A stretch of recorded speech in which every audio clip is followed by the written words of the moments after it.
할렐루야. 예. 오늘 본문 19절에서 25절은 그리스도인들에게 두 가지를 권면하고 있습니다.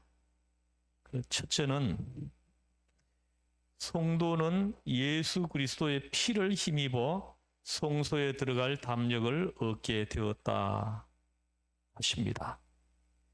그래서 마음과 온전한 믿음으로 하나님 앞에 나아갈 수 있게 되었습니다. 또한 우리의 믿는 도리의 소망을 가지고 하나님께 나아가야 하며 서로 돌아보아 이웃을 사랑하고 선행을 격려함으로 하나님께 나아가야 된다고 권면을 합니다. 그리고 무엇보다도 모이기를 패하는 어떤 이들의 습관과 같이 하지 말고 그날이 가까이 올수록 더 열심히 모여서 하나님의 말씀을 들으라고 하십니다. 이것이 첫째 권면이라면 어떤 경우라도 구원받은 그리스도인들은 우상숭배에 빠지지 말고 인내로서 끝까지 믿음의 선한 싸움을 싸워 승리하라. 이것이 그리스도인들이 들어야 할 두 번째 권면입니다. 이제 본문을 자세히 살펴보겠습니다. 26절 말씀을 함께 같이 읽겠습니다. 시작. 아는 지식을 심지 죄를 범한 즉 다시 속죄하는 제사가 없고. 아멘. 이 보십시오. 의도적인 죄인들에게 임할 심판을 말씀하신 것입니다.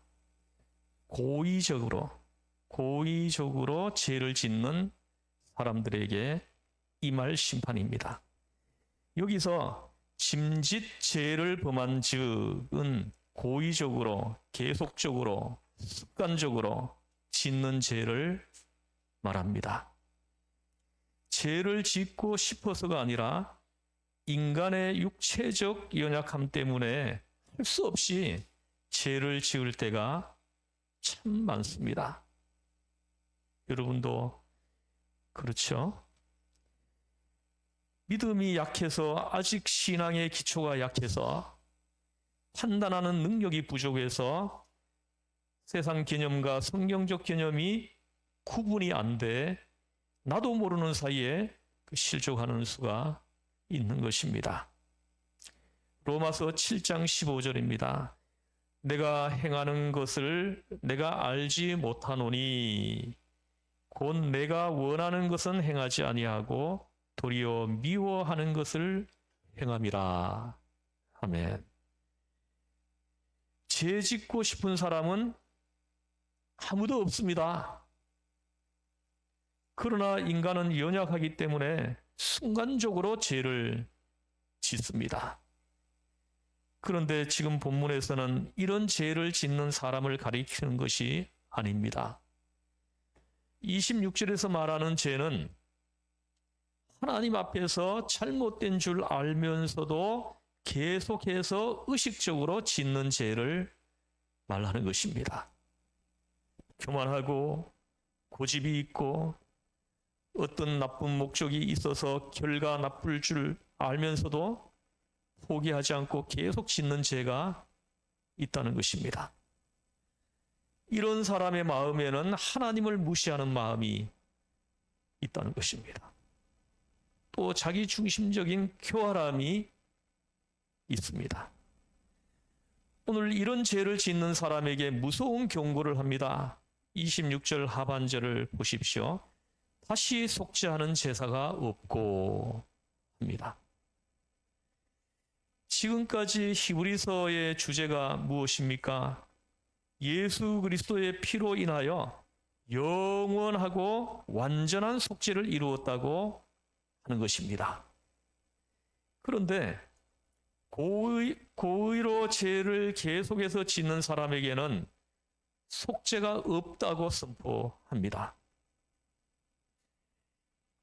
성도 여러분, 우리는 가끔 죽는 순간까지 악마의 화신으로 살면서 파멸과 심판의 행위를 하는 사람들을 우리는 보지 않습니까? 누구입니까? 무서운 이단들입니다. 이 이단들은 누구보다도 자기 자신이 잘못된 것을 알고 있는 사람들입니다. 그러나 영적 화인을 맞아서 고의로 하나님을 반역하고 하나님을 대적하고 하나님을 무시하고 있는 것입니다. 오늘 본문에서 이 사람들이 27절을 보십시오. 27절 같이 읽겠습니다. 시작. 오직 무서운 마음으로 심판을 기다리는 것과 아멘. 오직 무서운 마음으로 심판을 기다리는 것 합니다. 하나님은 이런 사람들이 마음속으로 지옥의 형벌을 경험하도록 만들어 놓으셨다는 것입니다. 그래서 그들의 마음속에는 이미 무서운 죄의식과 형벌, 심판에 대한 의식이 들어 있습니다. 이 사람들은 이런 무서운 하나님의 심판을 벗어나기 위해서 물질로, 권력으로, 명예로, 음란한 것으로 도피하는 것입니다. 많은 이단들의 이면에는 물질과 그 음란한 것과 권력이 숨어 있습니다. 통일교, 신천지, JMS 이런 이단들이 아주 전형적인 것입니다. 세상에 있는 모든 권력을 지려고 합니다. 그러므로서 내재적으로 하나님이 주신 이 형벌을 피하고 지상에서 만족을 누리려고 하는 것입니다. 29절은 고의적으로 짓는 죄를 말하고 있습니다. 29절을 함께 읽겠습니다. 시작. 거룩하게 한 언약의 피를 부정한 것으로 여기고 은혜의 성령을 욕되게 하는 자가 당연히 받을 형벌을 얼마나 더 무겁겠느냐 너희는 생각하라. 아멘. 하나님의 아들을 짓밟고 합니다. 고의로 짓는 죄는 하나님의 아들인 예수 그리스도를 발로 밟는 형태이라는 것입니다. 이것은 예수 그리스도의 이름을 무참히 짓밟고 예수님의 아들 되심과 주권을 무시하는 태도이라고 말씀합니다. 방금 읽은 29절 중반을 보십시오. 은혜의 성령을 욕되게 하는 자, 은혜의 성령을 욕되게 하는 자의 죄라고 말씀합니다. 이와 유사한 말씀이 마태복음 12장에도 기록되어 있는데요. 거기에 보면 성령 해방죄가 나옵니다. 성령을 해방하는 죄는 사심을 얻지 못하는 죄라고 분명히 말씀을 합니다. 다른 모든 죄들은 회개하면 사심을 입을 수 있는데 성령을 해방하는 죄는 사심을 얻지 못하느니라 주님 말씀하셨습니다. 다른 죄는 모두 용서를 받지만 성령을 해방하는 죄는 용서를 받지 못합니다. 성령이 강하게 역사할 때 여러분들은 순종해야 합니다. 성령을 해방하는 사람은 예수님을 만날 수 없습니다. 예수 그리스도를 접촉할 수 없는 사람은 하나님을 아바 아버지라 부를 수 없게 되는 것입니다. 그러므로 성령을 해방하는 사람은 다시 속지 않은 제사를 가질 수 없다고 분명하게 말씀하시는 겁니다. 다른 죄는 혹시 실수를 짓더라도 성령을 해방하는 죄는 어떤 경우에도 지워서는 안 된다는 것을 우리한테 지금 말씀하시는 것입니다. 하나님의 성령은 오늘도 우리에게 오실 것입니다. 그리고 움직이실 것입니다. 감동을 주실 것입니다. 일하게 하시며 봉사하게 하시며 헌신하게 하시며 기도하게 하시며 전도하게 하십니다. 할렐루야. 성령에 응답하십시오. 성령이 강하게 역사할 때 응답하셔야 합니다. 아멘 하고 순종하며 나아가야 된다는 것입니다. 성령의 이 역사에 순종할 수 있기를 바랍니다. 29절 마지막 부분을 보십시오. 당연히 받을 형벌은 얼마나 더 무겁겠느냐. 너희는 생각하라. 사실 알면서도 이 얘기는 듣고 싶지 않습니다. 안 보려고 해요. 안 들으려고 합니다. 그러나 우리는 이 말씀을 들어야 합니다. 하나님의 형벌이 얼마나 무서운 줄 알아야 합니다. 여러분, 신앙의 위기란 고난의 때가 아니라 평안의 때에 오는 것입니다. 위기가 와 보십시오. 보따리 싸들고 산에 가서 기도하지요. 새벽부터 저녁까지 금식하며 하나님, 나 어떻게 하면 좋겠습니까? 매달립니다. 사업이 부도 직전에 이르러 보십시오. 남편이 앞에 걸려 보십시오. 이렇게 편안하게 기도하고 있겠습니까? 너무 편안하게 신앙생활을 하고 있어요. 고난의 때에 신앙이 자랍니다. 평안하면 사람들의 신앙이 게을러지고 불평이 많아지고 모든 것에 나태해지기 쉽습니다. 기도하던 사람이 기도하지 않습니다. 새벽기도 나오던 사람이 새벽기도 나오지 않습니다. 입술에서 불평과 원망이 나오는 것은 신앙이 해이해졌다 하는 것입니다. 신앙이 벌써 게을러졌다는 증거입니다. 나의 생명, 내가 붙잡지 않으면 견딜 수 없는 하나님과 나의 생명 관계가 바로 신앙이 아니겠습니까? 성도 여러분, 위기의식을 가지고 허리를 졸라매고 정신을 똑바로 차린 후 하나님 앞에 나와서 마귀를 강력하게 대적해야 합니다. 내가 하나님 앞에 예배하지 못하도록 하는 그 악한 영들을 강력하게 대적해야 돼요. 찬송함으로, 예수 이름으로 강력하게 대적해야 합니다. 지금은 은혜 받을 때요, 구원의 날임을 알아야 합니다. 이렇게 게으르게 믿을 때가 아니라는 것입니다. 오늘 본문 32절에서 39절, 32절 말씀을 함께 읽겠습니다. 시작.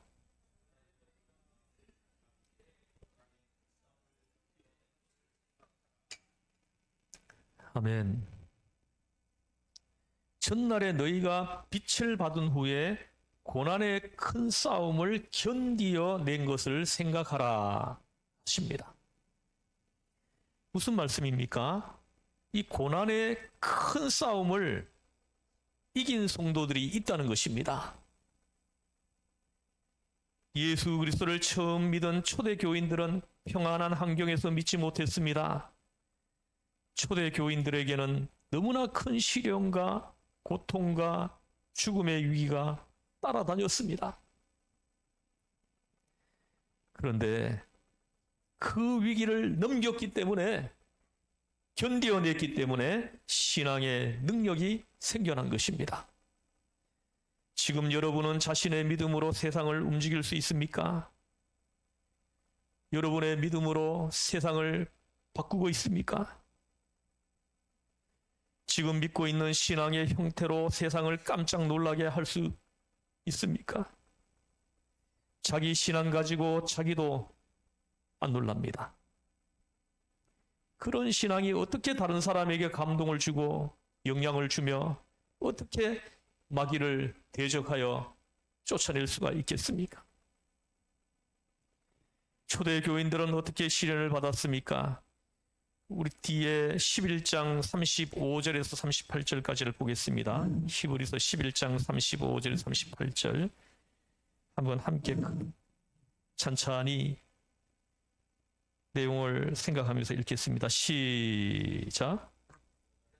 자기의 죽은 자들을 부활로 받아들이기도 하며 또 어떤 이들은 더 좋은 부활을 얻고자 하여 심한 고문을 받되 구차히 풀려나기를 원하지 아니하였으며 또 어떤 이들은 조롱과 채찍질뿐 아니라 결박과 옥에 갇히는 시련도 받았으며 돌로 치는 것과 톱으로 켜는 것과 시험과 칼로 죽임을 당하고 양과 염소의 가죽을 입고 유리하여 궁핍과 환난과 학대를 받았으니 이런 사람은 세상이 감당하지 못하느니라. 그들이 광야와 산과 동굴과 토굴에 유리하였느니라. 아멘. 보세요. 이 모습이 초대교회 교인들의 모습입니다. 자기 할 일 다 하고 나중에 자투리 쓰듯 예수 믿으면 하나님의 영광이 되겠습니까? 다 쓰고 난 후 내 쓸 것 다 쓰고 남은 찌꺼기를 헌금하면 안 되겠습니다. 하나님은 거지가 아니십니다. 세상 일에 다 쓰고 난 후 남은 자투리 시간 가지고 어떻게 하나님께 영광을 돌릴 수 있겠습니까? 내 마음과 뜻과 정성을 다하지 않는 것이 어떻게 하나님께 영광이 될 수 있으며 어떻게 신앙이 될 수 있겠습니까? 신앙만이 세상을 변화시키는 것이요, 사람에게 감동을 주시는 것이요, 기적을 낳게 합니다. 참신앙이란 어렵고 가난하고 억눌린 자들을 생각할 뿐만 아니라 자기의 산업과 재산을 빼앗길 때도 기뻐하는 것입니다.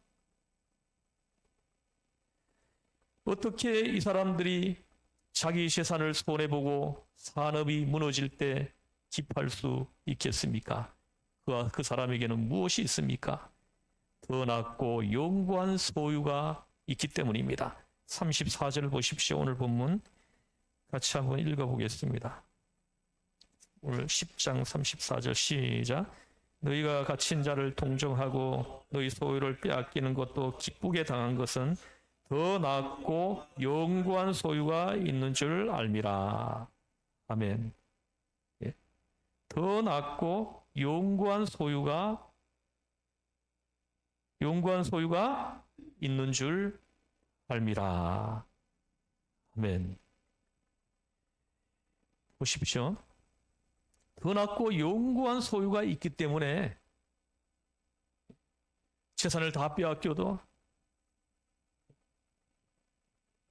또 가난하고 억눌리고 또 박해를 받는 가운데도 기뻐하고 하나님 앞에 감사하고 할렐루야 주님을 찬양합니다. 이걸 할 수 있는 것이 바로 영구한 소유를 바라보기 때문에 영구한 소유가 있기 때문입니다. 세상에서 손해를 보면서도 감사할 수 있는 것은 바로 그 사람의 눈앞에 천국이 보이기 때문입니다. 여러분 눈에 천국이 보일 수 있기를 주에서 여러분 축원합니다. 하나님이 좀 더 가까이 느껴질 수 있기를 바랍니다. 하나님의 음성을 듣기를 바랍니다. 하나님의 마음을 깨닫기를 바랍니다. 이것이 가까이 느껴지는 사람은 천국과 현실을 왔다 갔다 하며 사는 것입니다. 이런 사람에게는 진정한 믿음이 비로소 의미가 있는 것입니다. 믿음이란 결코 자기 확신이나 신념이 아닙니다. 사람들은 신념을 믿음으로 착각하는 사람들이 있어요. 그래서 믿습니다 하면은 믿음이 좋은 사람이라고 생각을 한다는. 믿음은 하나님과 나와의 살아있는 관계입니다. 이제 이 믿음을 위해서 오늘 본문은 두 가지를 우리에게 제시합니다. 여러분, 믿음에서 중요한 것이 무엇입니까? 첫째는 35절 말씀을 함께 읽겠습니다. 시작.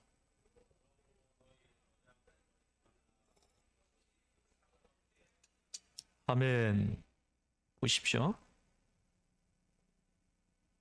너희 담대함을 버리지 말라. 이것이 큰 상을 얻게 하느니라. 합니다. 믿음에서 가장 중요한 것이 이것입니다. 용기와 담대함을 잃어버리지 말라는 것입니다. 정말 눈앞에 하나님이 보이는 사람, 천국이 내 앞에 느껴지는 사람은 어떤 시련과 고난과 역경이 온다 해도 천사람 만사람이 내게 불평하고 비난하고 조롱한다고 해도 결코 용기를 잃어버리지 않습니다. 할렐루야. 이것이 믿음입니다. 둘째는 36절 말씀입니다. 함께 읽겠습니다. 시작. 너희에게 인내가 필요함은 너희가 하나님의 뜻을 행한 후에 약속하신 것을 받기 위함이라. 아멘. 보십시오. 너희에게 인내가 필요함은, 진정한 믿음을 가진 사람은 끝까지 기다릴 수 있습니다. 도중에 물러서지 않습니다. 절대로 도중에 물러서지 않습니다. 끝까지 그 믿음을 붙들고 인내하며 기다리는 것입니다.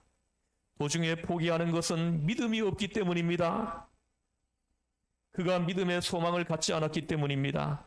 저 끝에서 나를 기다리시는 그리스도를 보지 못하기 때문에 도중에 하차해 버리는 것입니다. 안 보이기 때문에 그런 거예요. 얼마나 많은 사람들이 도중에 하차합니까? 안 보이기 때문이에요. 오늘 본문은 믿음을 갖기 위해 끝까지 오래 참기를 권면하고 있습니다. 사랑하는 성도 여러분, 도중에 절대로 포기하지 마십시오. 믿음의 줄을 꼭 붙들고 주님 앞에 서는 날까지 계속 믿음으로 나아가시기를 바랍니다. 도중에 용기를 잃고 포기하지 마십시오. 끝까지 나아가십시오. 37절 말씀을 읽겠습니다. 시작. 잠시 잠깐 후면 오실 이가 오시리니 지체하지 아니하시리라.